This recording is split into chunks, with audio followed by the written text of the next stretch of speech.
not playing or coaching, but still, he waits. His name is Al Carpenter, and he is one of the biggest IU football fans you will ever meet. It was because of Corso that Carpenter was able to go to the Holiday Bowl and gain one of his most prized possessions, the championship ring. The scoring breakthrough finally came in the 67th minute when junior Austin Poncho netted what would be the game-winning goal off of assists by Francesco Moore and Spencer Glass. The Hoosiers refused to quit defensively throughout the game.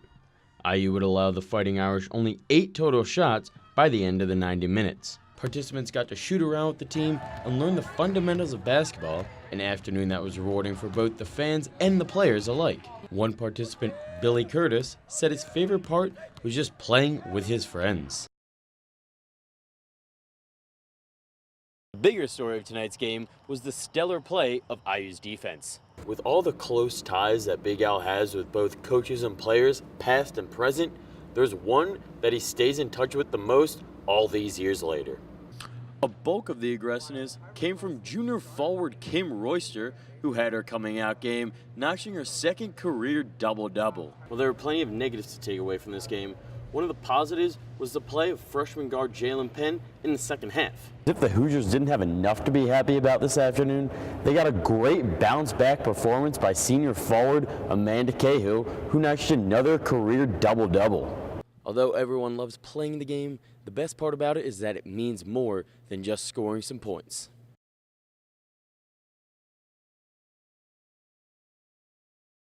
Welcome to Sports, I'm Dan Black.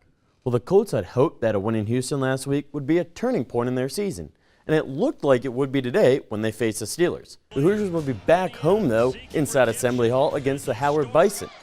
Trailing by 1, Al Durham, the freshman, hits a corner 3 to give the Hoosiers the lead. The IU men's soccer team looked to make up for last year's 4-0 defeat in South Bend when they hosted the Fighting Irish last Tuesday night. Indiana men's golf looked to bounce back this past weekend against Northwestern in Evanston after a 14th place finish at the Fighting Illini Invitational in September.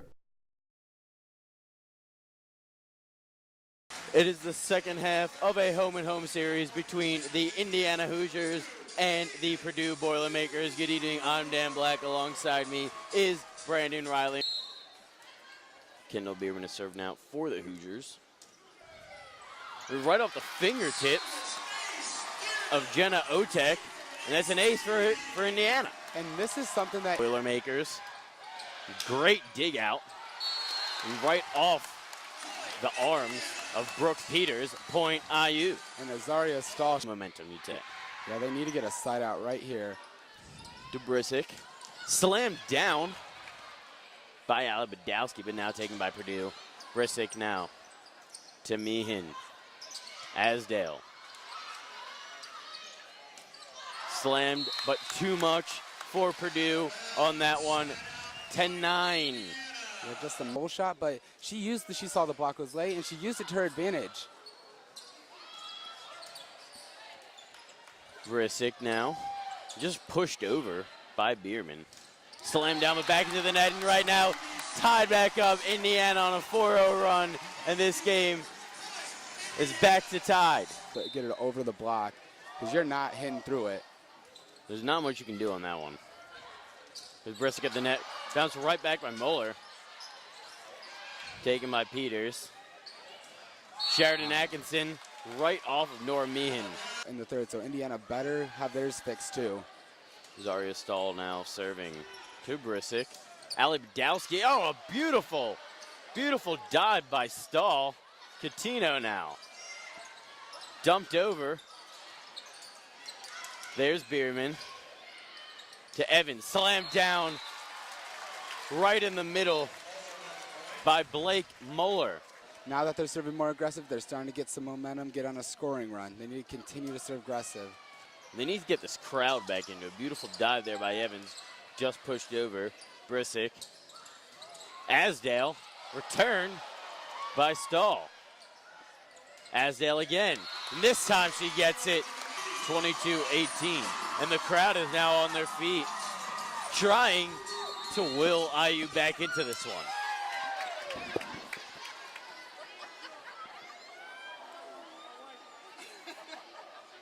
Lebo with the serve. Taken by Coutinho, just pushed over. Bierman taps it over. Brooke Peters. Vrisak. Oh, and a beautiful shot by Kristen Ostak to finish it here. Taken by Bierman.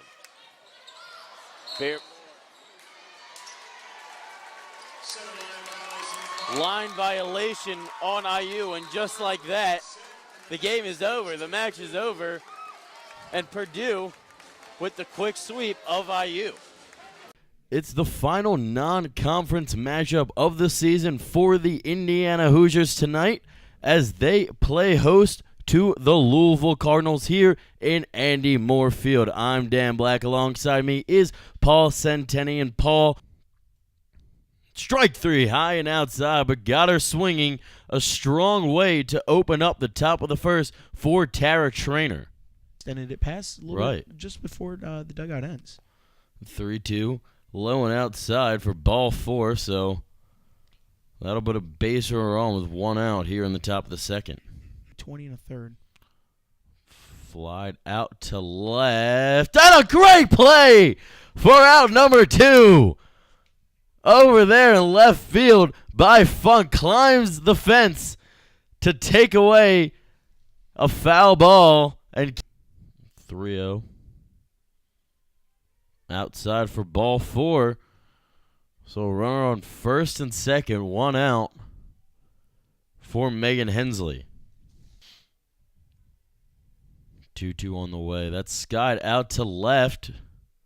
Under it is Lambert for out number 3, but nonetheless, the Cardinals tack on one run and take the lead here in the top of the third. We're heading to the pitching change for the Hoosiers as bases are loaded here in the top of the fourth. Emily Gooden stepping in, making her 31st appearance of the season. She got a 2.3 ERA, even at 5 wins and 5 losses. 85 and a third innings pitched, and she's in quite a jam that she's taking over. That one's skied behind us, out of play for strike one.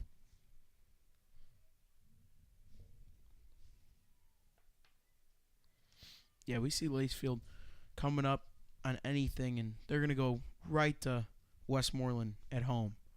Oh, yeah. The whole infield will. It's just a play you got to make. So the 0-2 to Caitlin Ferguson. Swung on and missed, and a huge strikeout out of the bullpen for Gooden gives Indiana their first out of this top of the fourth. Also, the winds are going to be picking up at 20 miles an hour. Seems like it. That one off the glove of Westmoreland, and the play of the plate, and she is safe. A weekend. A weekend in Maryland. Fouled back behind the plate. An easy catch by Jordan will end the inning. So Indiana leaves 2 on. We're headed to the top of the fifth. That one's chopped over to third. A nice play by Ferguson. Throws on to second.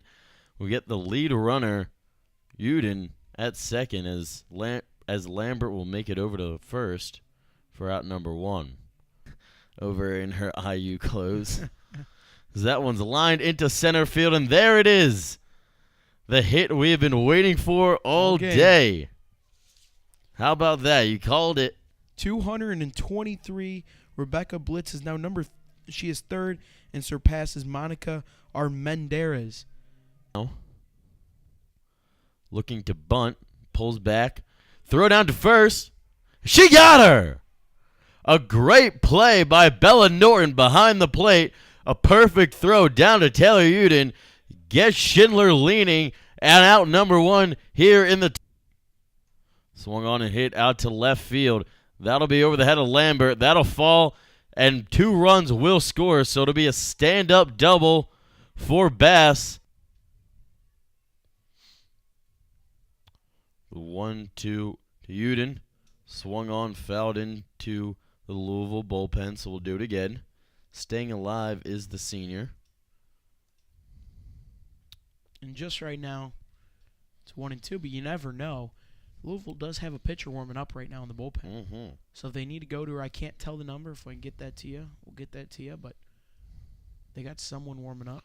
The 1-2. Strike 3, and that'll do it.